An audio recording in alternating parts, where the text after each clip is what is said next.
Assalamualaikum warahmatullahi wabarakatuh. Waalaikumsalam warahmatullahi wabarakatuh. Halo anak-anak semua, apa kabarnya hari ini? Sehat? Sehat. Oke, sebelum memulai pembelajaran pada pagi hari ini, alangkah lebih baiknya kita berdoa terlebih dahulu ya. Berdoa dimulai. Berdoa selesai. Apakah hari ini masuk semua? Absen dulu ya. Akila Putri Humaira hadir. Nasiha Fitri Amalia Hadirah. ya. Indikator dan tujuan pembelajaran pada pagi hari ini yaitu indikatornya mengetahui jenis hewan dan tumbuhan langka, memahami pentingnya melestarikan hewan dan tumbuhan untuk mencegah kepunahan, menjelaskan upaya yang perlu dilakukan untuk mencegah kepunahan hewan dan tumbuhan, mengetahui tempat pelestarian untuk hewan dan tumbuhan. Tujuannya menjaga keseimbangan ekosistem hutan, melestarikan keanekaragaman hayati yang bermanfaat bagi ilmu pengetahuan dan masyarakat, mencegah supaya tidak terjadi kepunahan pada berbagai spesies hewan maupun tumbuhan. Oke, kali ini kita akan mempelajari tentang jenis hewan dan tumbuhan langka. Apa kalian tahu jenis tumbuhan langka? Misalnya apa? Apa? Contoh. Kantung, Semak. lalu bunga rafflesia, ada bunga bangkai.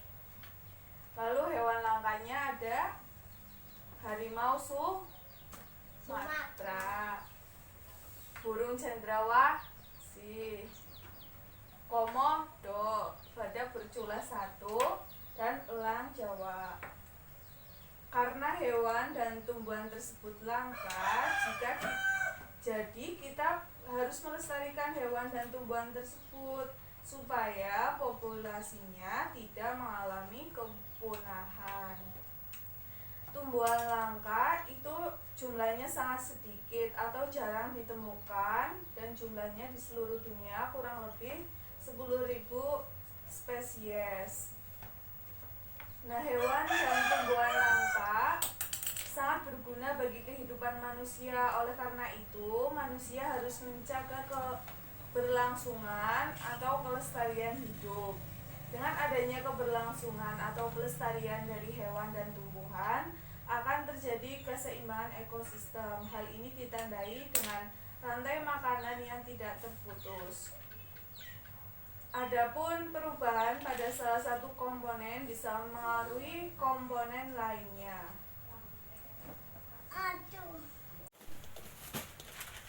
Karena dengan adanya hewan dan tumbuhan langka itu menjadi permasalahan kita, sehingga kita perlu melestarikannya, yaitu dengan pelestarian in situ, pelestarian keanekaragaman hayati di wilayah asal ditemukan. Pada pelestarian in situ, hewan dan tumbuhan dilestarikan di mana? Ayo, tempat pelestarian hewan. Ada yang tahu? Kebun Binatang. ya. Kalau pelestarian tumbuhan itu ada Taman Nasional, Cagar Alam, Suaka Marga Satwa, Hutan Lindung. Kalau pelestarian ex situ yaitu pelestarian hayati di luar habitat aslinya. Hewan atau tumbuhan yang dilestarikan dibawa keluar dari habitatnya dan masuk dalam habitat baru yang lebih kontrol. Ada kebun binatang, kebun raya, kebun plasma nutfah, tempat penangkaran hewan langka, tempat budidaya tumbuhan langka. Coba sekarang kalian berkelompok ya. Kalian membahas bagaimana cara mengatasi supaya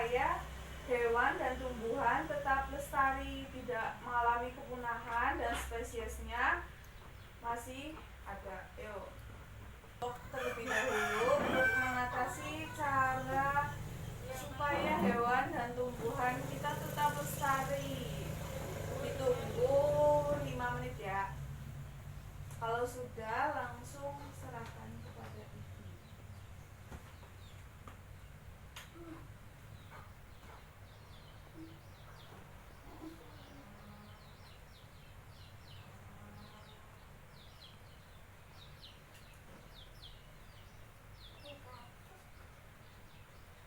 Bagaimana kita mengatasinya supaya hewan dan tumbuhan tetap lestari?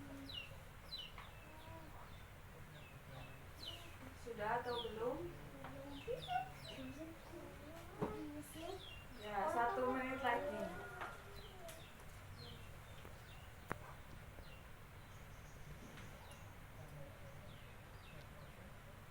Sudah?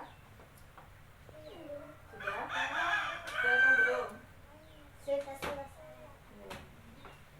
Ya, kita bacakan hasil diskusi dari kelompok ya. Cara mengatasi supaya hewan dan tumbuhan itu tetap lestari, memberikan edukasi dan sosialisasinya.